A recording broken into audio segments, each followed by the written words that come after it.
it's James here from GoodGuitarist.com, and in today's lesson, I'm going to show you one of the easiest songs that you can learn on guitar, the Chris Stapleton version of Tennessee Whiskey, and I'm going to teach it to you in the simplest way possible, using just a few basic elements.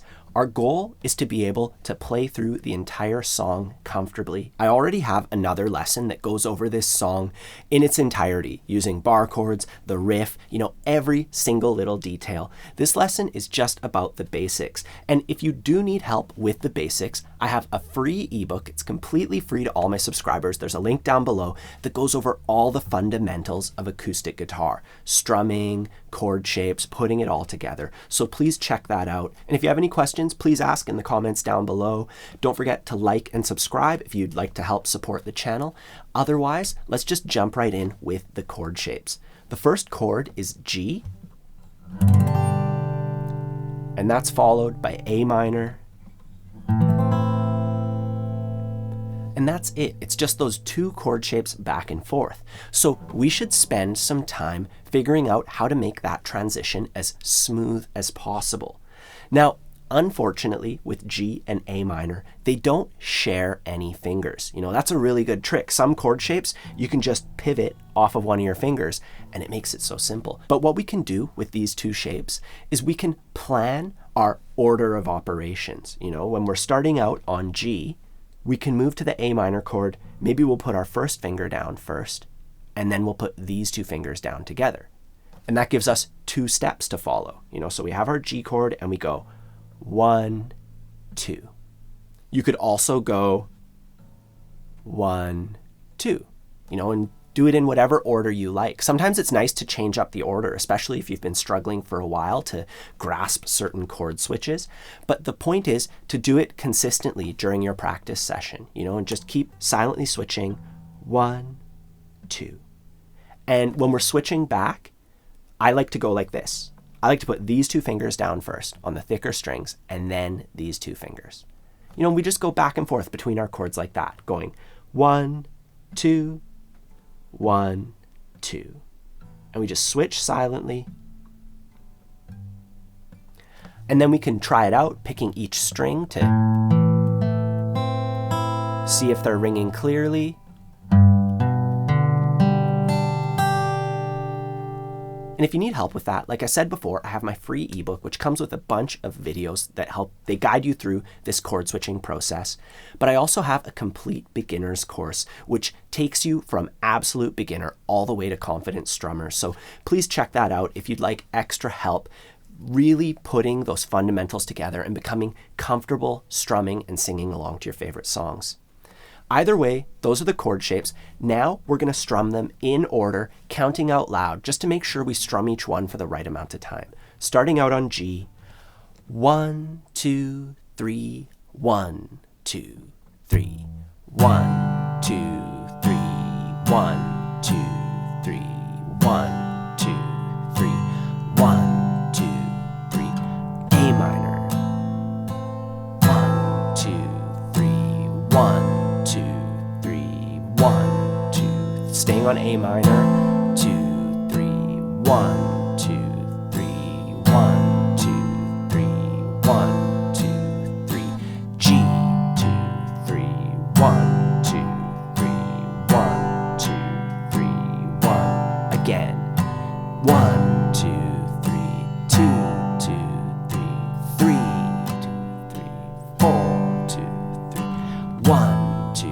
3, 2, 2, 3, 3, 2, 3, 4, 2, 3, 5, 2, 3, 6, 2, 3, 7, 2, 3, 8, 2, 3, 1, 2, 3, 2, 2, 3, 2, 3, 4, 2, 3.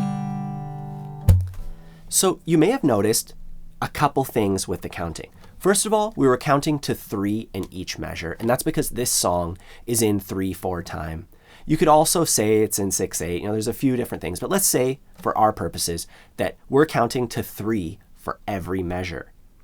And the other thing you might have noticed is when we repeated that all, I went 1, 2, 3, 2, 2, 3, 3, 2, 3, 4, 2, 3.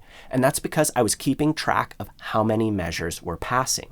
So we started off with 4 measures of G, and I went 1, 2, 3, 2, 2, 3, 3, 2, 3, 4, 2, 3, in order to count out 4 measures of G. Then I did the same thing for 8 measures of A minor, and then 4 measures of G. So that is how the song goes. 4 measures of G, 8 measures of A minor, 4 measures of G. And then you just repeat that over and over again for the verse, for the chorus, for every single part of the song, which is why this is great for beginners. It's a 2-chord wonder. It's the same progression over and over using just 2 chord shapes. Now, once you're comfortable with that, with counting along, we can take a look at the strumming pattern. It goes like this. I'll do it slowly. 1, 2, 3. So the strumming pattern is down, down, up, down. And let's break that down into a couple parts.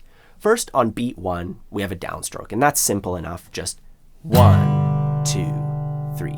You know, nothing too much to deal with there. But then on beat 2, we have down, up, and on beat 3, we have down. And I want to practice that all by itself. So we'll count 1, and then we'll play down, up, down on beat 2 like this. 1, down, up, down. 1, 2, 3. 1, down, up, down. 1, 2, 3. Let's add that downstroke at the beginning. Try it nice and slow. 1, 2, 3. 1, 2, 3. Down, down, up, down. 1, 2, 3. Down, down, up, down. So that's the strokes. Now we have to get the feeling of the strumming pattern, because right there we were playing it with a straight feel where everything is mechanical and even. Well, we want to do it with a swing feel, which is, you know, more of a country thing where the downstrokes are longer.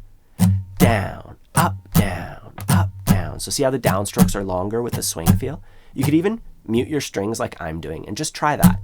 Just try that swing feel. You could even load up the original recording and just, you know, try that with the song. That's a great way to get the feeling of it. Either way, we can try our strumming pattern with that swing feel now, going down, down, up, down, down, down, down, down, down, up, down. And notice I'm doing a bit bigger beat 1. 1, 2, 3. 1, 2, 3. So keep that in mind as you're practicing this strumming pattern, that first you get the strokes and then you get the feeling. The downstrokes feel longer. It has that, you know, country western, you know, that sort of like blues and country feel to it. Anyways, that's the strumming pattern. Now let's put it together with our chord shapes. If you're not comfortable yet, just try it with a G, try it with an A minor by itself, and then we'll put it together right now, nice and slow. In fact, I'm gonna grab my metronome. I'm gonna set it to 76 beats per minute, which is nice and slow. We can start by counting 1, 2, 3, 1, 2, 3. And then when we're ready, we play together. 1, 2, 3. 2, 3. Down, down, up, down.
Nice. So if you could play along with that, you're ready to play along with the original recording.